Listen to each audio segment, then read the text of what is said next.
Halo anak-anak, selamat pagi, selamat hari Minggu. Kita bertemu lagi dalam ibadah sekolah minggu online pada hari ini 22 Agustus 2021. Puji Tuhan kalau kita masih dapat bertemu lagi di dalam ibadah sekolah minggu pada hari Minggu ini, dan tentunya anak-anak semua sudah siap untuk mengikuti ibadah dan mendengarkan firman Tuhan.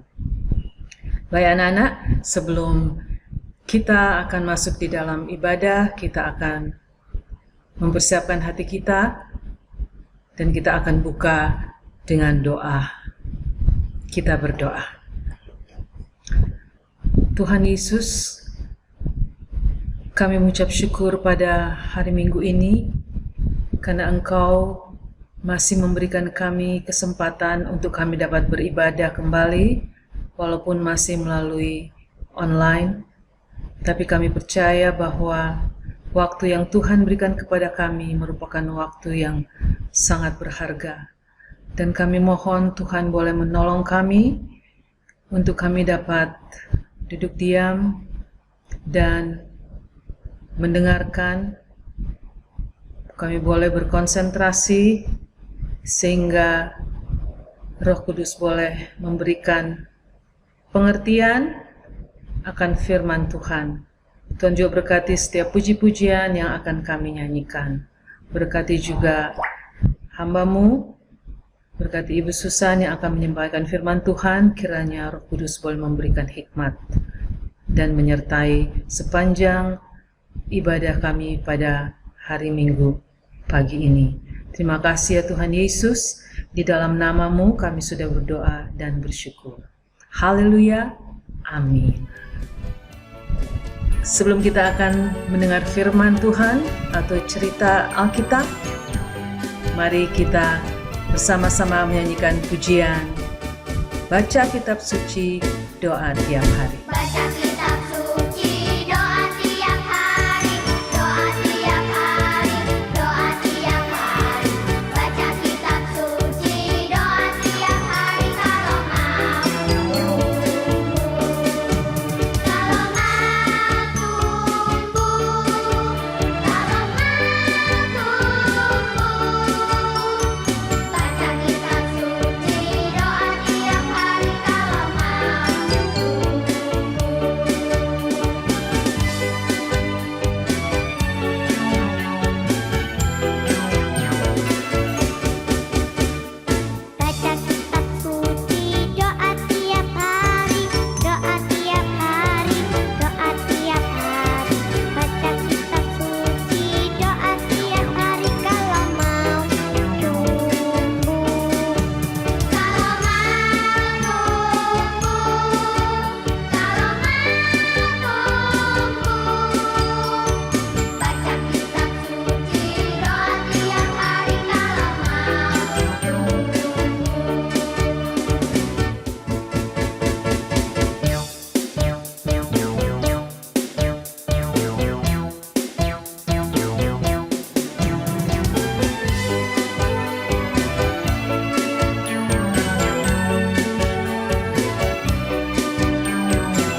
Anak-anak yang dikasihi Tuhan Yesus, pada minggu yang lalu kita sudah mendengarkan cerita tentang dua pengintai dan Rahab.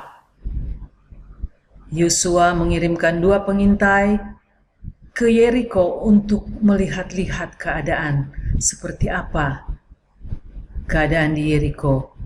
Dan adik-adik ingat bahwa Rahab menolong mereka sehingga mereka boleh dilindungi, mereka boleh kembali ke perkemahan mereka dengan selamat dan boleh melaporkan apa yang sudah mereka lihat di sana, bahwa orang-orang Yeriko sudah sangat gentar dan takut kepada bangsa Israel. Nah, Yosua kemudian pagi-pagi benar, ya, setelah mendengarkan laporan dari dua pengintai bahwa orang-orang di Yeriko sudah sangat gentar dan takut kepada orang-orang Israel, maka Yosua kemudian pagi-pagi benar, Yosua memimpin bangsa Israel dari Abel Sitim. Ingat ya, waktu itu mereka masih di Abel Sitim, dan Yosua memimpin bangsa Israel berjalan ke Sungai Yordan, sudah lebih dekat lagi ya, dan mereka bermalam di sana. Mereka berkemah di dekat Sungai Yordan karena mereka akan menyeberangi Sungai Yordan. Setelah mereka bermalam selama 3 hari di tepi Sungai Yordan,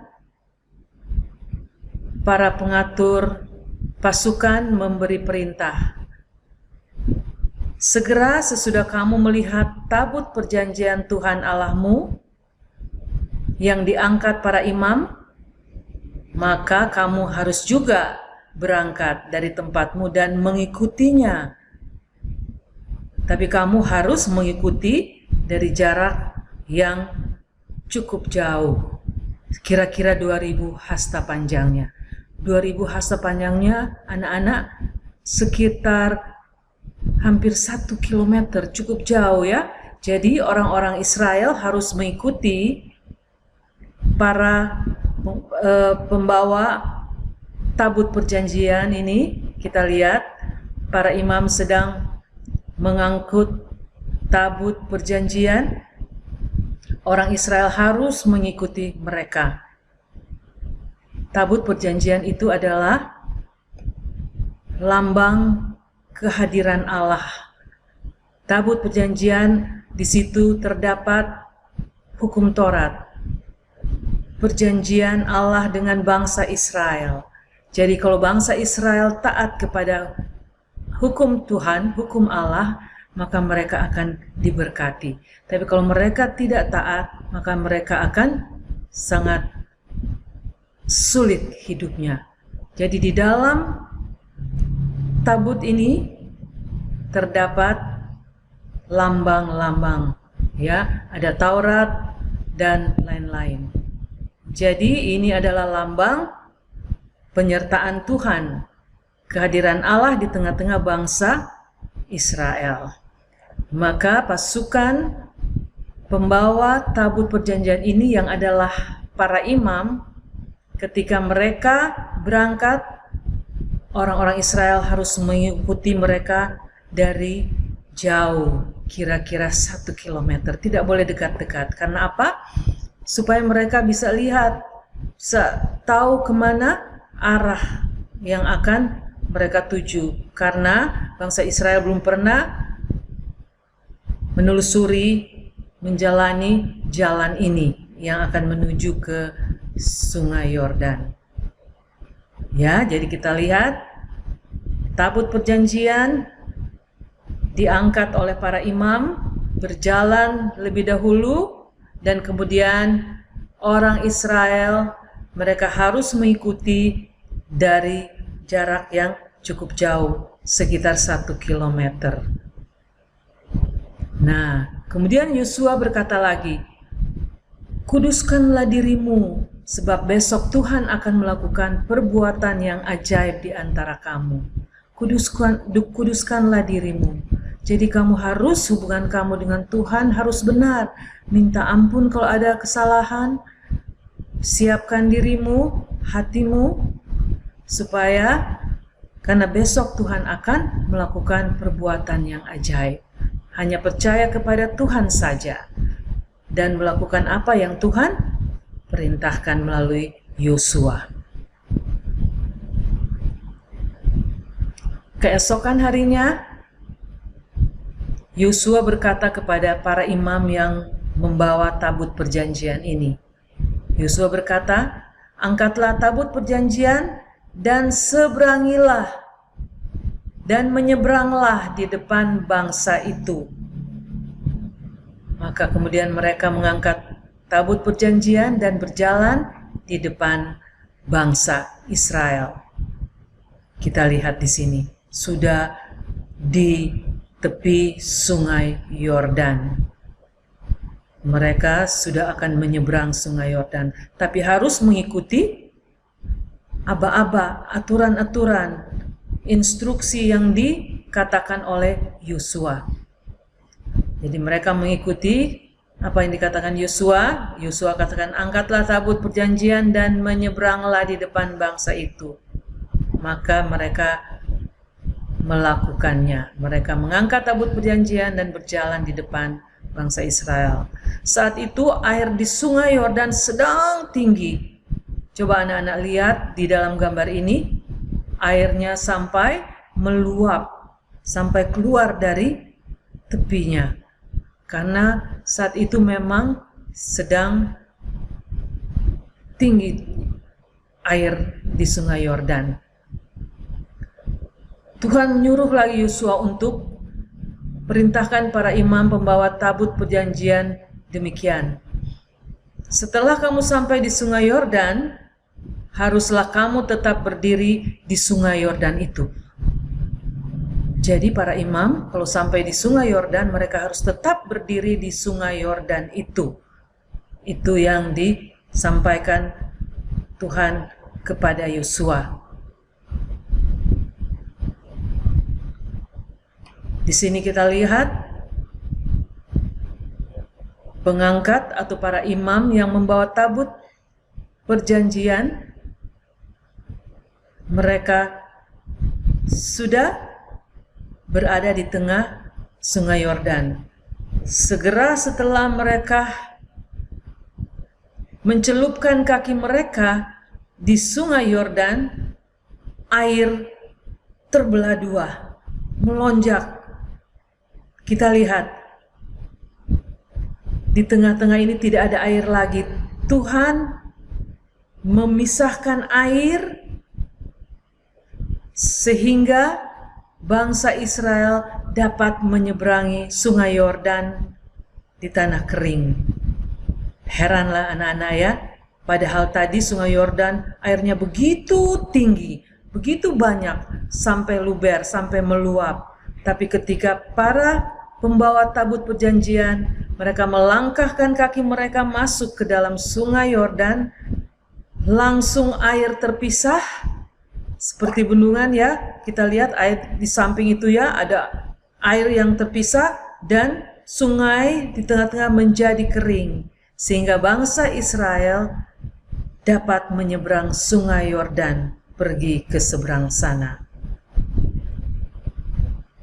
Yosua kemudian memilih 12 orang, satu orang dari setiap suku.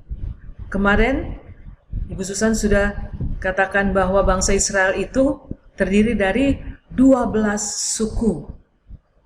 Jadi Yosua, sebagaimana diperintahkan Tuhan, Yosua memilih 12 orang dari setiap suku. Jadi ada 12 suku, jadi 12 orang diperintahkan untuk mengangkat 12 batu dari tengah-tengah sungai Yordan yang kering itu. Jadi setiap orang bawa satu batu, sehingga jumlahnya semua 12 batu. Mereka harus membawa batu itu yang mereka angkat dari tengah sungai Yordan yang kering dan bawa ke tempat ke seberang dan meletakkan di tempat di mana mereka akan bermalam hari itu. Di tempat mereka akan berkemah. Jadi mereka sudah menyeberang nanti, mereka berkemah di tempat itu dan batunya harus dibawa juga ke sana. Para imam pengangkut batu tetap berdiri tengah-tengah sungai Yordan seperti yang diperintahkan Tuhan melalui Yosua. Mereka tetap berdiri di tengah-tengah sungai Yordan sampai segala yang diperintahkan Tuhan kepada Yosua untuk disampaikan kepada bangsa itu sudah dilaksanakan semuanya. Ketika seluruh bangsa itu selesai menyeberang, maka menyeberanglah tabut Tuhan itu serta para imam, dan ada 40.000 orang bersenjata yang berjalan di depan orang Israel. Maka Yosua memerintahkan para imam pengangkut tabut perjanjian Tuhan itu keluar dari sungai Yordan, karena orang-orang Israel semua sudah menyeberang. Dan baru saja para imam menjenjakkan kakinya di tanah kering, berbaliklah air sungai Yordan itu dan mengalir seperti dahulu. Coba anak-anak lihat, penuh lagi sungainya. Karena para imam pembawa tabut perjanjian sudah keluar dari sungai Yordan. Itulah penyertaan Tuhan ya, tabut perjanjian. Kembali sungai Yordan penuh lagi dengan air. Nah sekarang orang-orang Israel sudah menyeberang dan mereka sekarang berada di tempat bernama Gilgal. Dan disitulah kedua belas batu itu disusun. Kita lihat Yosua menyuruh mereka menyusun batu-batu yang mereka angkat dari tengah sungai Yordan yang kering tadi. Ada 12 orang yang membawa batu sehingga batunya ada 12 ya. Sekarang mereka sudah menyusunnya di tempat di mana mereka akan bermalam, di mana mereka akan berkemah, yaitu di Gilgal. Di Gilgal. Kita lihat ada batu-batu sudah disusun. Ini merupakan peringatan. Peringatan tentang apa batu-batu ini? Kita lihat ya. Wah, ini ternyata peringatan untuk apa ya? Keturunan bangsa Israel yang nanti yang akan datang. Jadi dikatakan oleh Yosua, batu-batu ini merupakan peringatan. Apabila di kemudian hari anak-anakmu bertanya kepada bapaknya, apa arti batu-batu ini? Maka haruslah kamu beritahukan kepada anak-anakmu bahwa Israel telah menyeberang sungai Yordan di tanah yang kering, sebab Tuhan Allahmu telah mengeringkan sungai Yordan di depanmu, sampai kamu dapat menyeberang seperti yang telah dilakukan waktu Laut Teberau dulu, supaya semua bangsa di bumi tahu bahwa kuat tangan Tuhan maha kuat, dan supaya mereka selalu takut akan Tuhan. Itu artinya kenapa batu-batu itu disuruh Tuhan untuk ditaruh di Gilgal, untuk memperingatkan anak-anak yang akan lahir nanti tentang apa yang sudah Tuhan lakukan bagi bangsa Israel.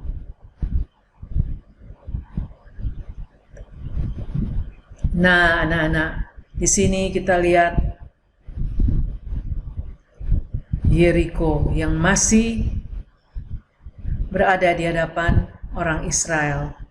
Orang Israel sekarang siap untuk menghadapi tantangan ini, tantangan pertama. mereka, di depan mereka ada kota Yeriko yang bertembok dan dijaga dengan ketat. Nah, kota Yeriko inilah yang akan mereka datangi dan mereka harus rebut dari penduduknya, karena ini adalah tempat yang Tuhan janjikan untuk diberikan kepada bangsa Israel. Namun bangsa Israel harus menghalau lebih dahulu musuh-musuh, orang-orang yang ada di tempat itu. Dan kota pertama yang akan mereka datangi, yang akan mereka serang adalah kota Yeriko. Tapi ini tidak mudah karena kota Yeriko dikelilingi oleh tembok-tembok yang tebal dan tinggi. Orang Israel tidak perlu takut, mereka harus tetap percaya apa yang Tuhan janjikan, bahwa Tuhan akan berjalan di depan mereka, Tuhan tidak akan meninggalkan mereka, dan Tuhan akan menolong mereka. Itulah tugas Yosua. Sekarang bangsa Israel akan bersiap-siap untuk memasuki kota Yeriko. Nanti anak-anak akan lihat bagaimana cerita selanjutnya di minggu yang akan datang. Bagaimana mereka akan masuk ke tanah Yeriko. Jadi di sini kita melihat betapa tangan Tuhan yang kuat, bahwa janji Tuhan untuk menyertai mereka Tuhan nyatakan.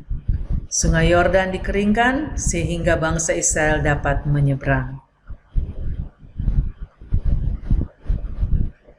Anak-anak semua, begitu banyak juga yang Tuhan sudah lakukan di dalam kehidupan kita. Tabut perjanjian di zaman perjanjian baru atau sekarang ini merupakan lambang dari apa yang Tuhan Yesus sudah lakukan bagi kita di atas kayu salib. Kita akan menghafal ayat hafalan yang terambil dari Yosua 4 ayat 24 yang berbunyi, supaya semua bangsa di bumi tahu bahwa kuat tangan Tuhan dan supaya mereka selalu takut kepada Tuhan. Yosua 4 ayat 24, supaya semua bangsa di bumi tahu bahwa kuat tangan Tuhan dan supaya mereka selalu takut kepada Tuhan.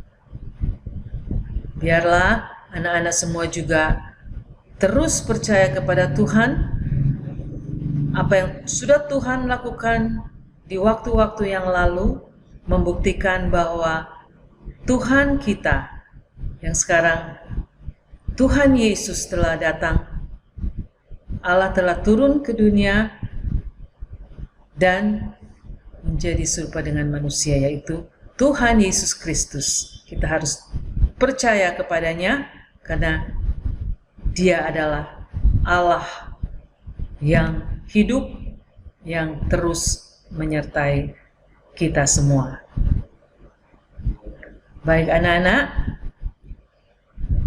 sebelum kita akan mengakhiri ibadah kita pada minggu ini, kita akan memberikan persembahan terlebih dahulu dan kita akan menyanyikan pujian setinggi-tingginya langit, lebih tinggi kasih Yesus. Setinggi-tingginya langit, lebih tinggi kasih Yesusku. Sedalam-dalam lautan, lebih dalam kasih Yesusku. Seindah-indah pelangi, lebih indah kasih Yesusku. Kasih Yesus, oh kasih Yesus mengalahkan segalanya. Kasih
Baik adik-adik, kita akan menutup ibadah kita, sekaligus kita akan berdoa untuk persembahan. Mari kita tundukkan kepala, lipat tangan, dan tutup mata. Tuhan Yesus, terima kasih untuk firman-Mu. Terima kasih Tuhan karena Engkau adalah Allah kami yang hidup, Allah yang kami kenal di dalam Tuhan Yesus Kristus. Tuhan Yesus yang sudah mati di kayu salib untuk kami merupakan janji Allah yang telah digenapi, bahwa sungguh Tuhan Allah adalah Allah yang hidup, Allah yang sanggup menolong kami, dan bahwa janji-Mu di dalam firman Tuhan di dalam Alkitab adalah benar. Tolong kami Tuhan untuk terus percaya kepada Engkau di dalam keadaan apapun, di dalam kesulitan apapun. Ingatkan kami untuk selalu datang kepada Tuhan Yesus, berbicara kepada Tuhan Yesus, dan percaya bahwa Tuhan Yesus sanggup menolong kami, dan bahwa di segala situasi kami tidak ada satupun yang Tuhan izinkan, tidak ada satupun yang tidak Tuhan campur tangan dan menolong kami. Terima kasih juga untuk berkat yang Tuhan berikan kepada kami. Kami sudah memberikan persembahan, Tuhan memberkati supaya persembahan ini dapat digunakan Tuhan untuk meluaskan pelayanan Tuhan melalui gereja kami. Berkati anak-anak-Mu ya Bapa di dalam kehidupan mereka sehari-hari, di dalam studi mereka, sekolah mereka, di dalam mereka mengerjakan tugas, biar mereka menjadi anak-anak yang sungguh-sungguh bertanggung jawab, karena mereka adalah anak-anak Tuhan yang taat dan takut akan Tuhan.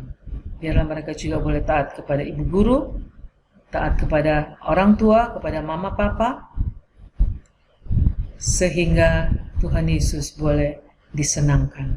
Terima kasih Tuhan Yesus, kami sudah mengakhiri ibadah ini. Biarlah Tuhan boleh memberkati kami dan boleh menyertai kami di dalam kehidupan kami hari lepas hari. Di dalam nama Tuhan Yesus kami sudah berdoa dan bersyukur. Haleluya. Amin. Baik anak-anak, kita sudah selesai ibadah pada hari ini. Sampai jumpa pada hari Minggu yang akan datang. Tuhan memberkati. Sing a